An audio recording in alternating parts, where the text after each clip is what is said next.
Bom, o anúncio foi interessante porque, de certa forma, ele atende ao plano apresentado pela Brasel e pelo CDL. Nós propusemos a abertura no dia 3, estamos abrindo quinta-feira, 2 dias depois. Flexibilizou também, como propunhamos, os 80%, né? Então nós estamos satisfeitos que os critérios adotados são os razoáveis. Infelizmente, faltou parte disso, que é abrir os bares e restaurantes junto com as demais atividades, e que nós vamos, assim que sair o decreto, estamos com um processo prontinho para entrar na Justiça. Ou seja, tudo que dizíamos que era necessário fazer foi feito de uma maneira meio corrida, de segunda, de sexta para cá. A gente lamenta que esses levantamentos de leito não tenham sido feitos antes, e mais ainda, continuamos cobrando que a Prefeitura invista em novos leitos. A Prefeitura recebeu 534 milhões de reais do governo federal para o Covid. Isso, ao abrir mais 300 leitos, custaria apenas 20 milhões por mês. Somente o setor de bares e restaurantes perde 600 milhões de reais por mês. Então, assim, o comércio faz uma perda enorme, que hoje a gente fica sabendo que é fruto apenas de uma má coleta dos dados da iniciativa dos hospitais privados. Então, uma perda coletiva muito grande, que poderia ter sido evitada. Evidentemente, estamos satisfeitos com a retomada e vamos lutar para que ela seja junto com os bares e restaurantes. Presidente, você faz essa avaliação, porque até a sexta-feira, o critério da ocupação de leitos muito né? E isso mudou hoje, não é mais a ocupação, é a lista de espera aí na UTI. Que avaliação que você faz? Como que recebeu a pressão? Bom, o prefeito gosta muito de falar que não cede à pressão, mas eu acho que quem não cede à pressão não é inteligente. A pressão burra é que não deve ser observada. Mas a pressão correta, como tem sido feita pela sociedade, baseada na ciência, nos números, porque a ciência, como eu disse, ela tem que estar apoiada em estudos, em assinatura, em boas práticas. O prefeito e seu grupo acho que refletiram. A gente ouviu falar na sexta-feira que os 80% não era referência em nenhum lugar do mundo. E hoje a gente abre com os 80%. Então, eu acho que essa reflexão ela é importante, ela poderia vir com mais humildade, mas o mais importante é que ela veio. E a gente está feliz com isso. Nós temos cidades que abriram com 95%. A questão do corte é a curva. Se a curva está caindo, ótimo, vamos abrir. Ninguém jamais propôs, especialmente a Brasel, que a abertura se desse de maneira irresponsável.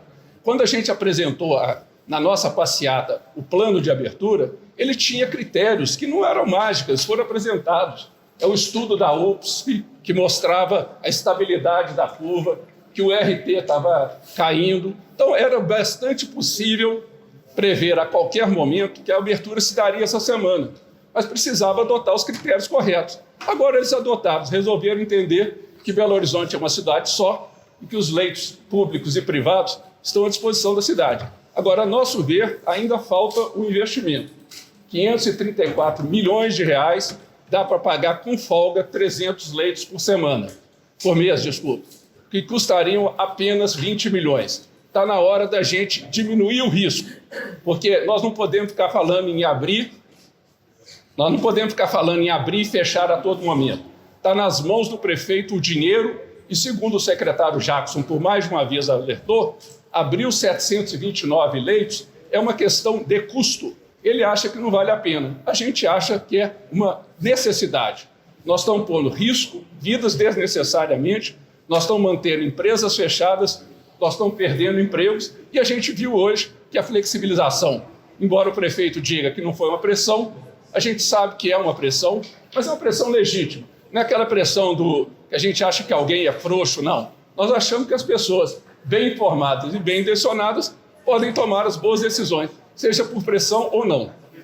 Presidente, o senhor falou sobre entrar na justiça, entrar com uma ação para tentar abrir os bares. Da última vez que isso aconteceu, a justiça acatou o pedido, mas muitos bares não gostaram das condições e acharam inviável voltar a funcionar sob aquelas condições. O que vocês vão fazer para evitar que isso aconteça de novo? Bom, primeira coisa, que nós vamos entrar com uma ação um pouco diferente da primeira. A primeira ação que nós entramos, ela tinha 2 objetivos. Ela questionava a legitimidade do prefeito para legislar sobre decretos. A gente achava e continuamos achando que a melhor forma é envolver o legislativo. E esse foi o mérito que nós perdemos. Agora, havia um segundo mérito que não foi analisado, que é abrir em datas separadas o comércio em geral, dos bares e restaurantes. Nós vamos entrar com esse questionamento amanhã, assim que o decreto estiver publicado. Estamos bastante otimistas de que teremos êxito, não só em primeira instância, como em segunda instância. São ações diferentes que deverão ter resultados diferentes. Quando nós ganhamos da vez passada, a Brasel sugeriu que os bares e restaurantes não abrissem, apesar da vitória. Por quê? Porque os indicadores ainda não eram os convenientes. Nós tínhamos uma curva crescendo, nós tínhamos o uso de UTI superando 90%. Então, o que a gente sempre quis e sempre defendeu, e a gente fica feliz que os bares e restaurantes tenham atendido a Brasel. Quando a gente sugeriu, não vamos abrir, a maioria não abriu. E agora nós vamos dizer o contrário. Vamos abrir todos os bares e restaurantes de Belo Horizonte, junto com todo o comércio. Chega, não há razão técnica, não há ciência, apenas sofrimento inútil e guardando dinheiro no cofre, que é da sociedade, que poderia estar sendo usado em leitos de UTI para a gente fazer essa retomada o mais rápido possível. Paulo, o que você acredita que a Prefeitura, em todos esses momentos, não inclua os bares e restaurantes nesse processo de reabertura? E isso... O que você... Olha, bom, primeiro há um preconceito em torno da atividade, né? Por exemplo, o secretário diz que acha que porque senta numa mesa a gente pode estar sem máscara contaminando outras pessoas. Eu peguei um voo, fiz 3 voos na semana passada, um para São Paulo, um para Brasília e voltei para Belo Horizonte. Todos os assentos lotados, uma pessoa ombro com ombro comigo, sem eu saber quem era.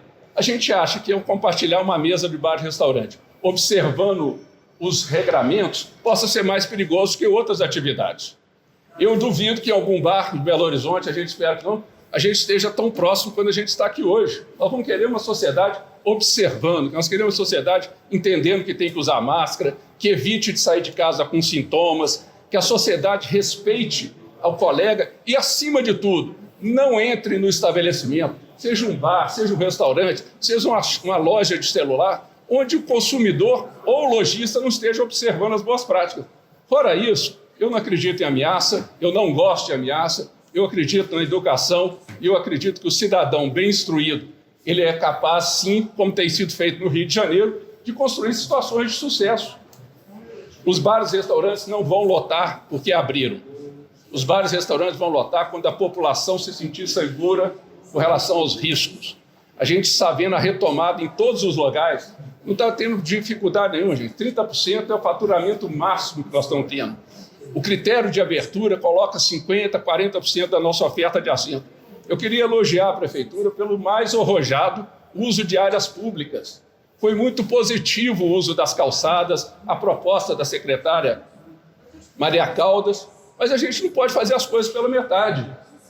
E a hora é agora, não dá para esperar mais. Nós estamos convictos que vamos obter esse resultado positivo numa liminar, que, se Deus quiser, vai ser bem mais célere do que a outra.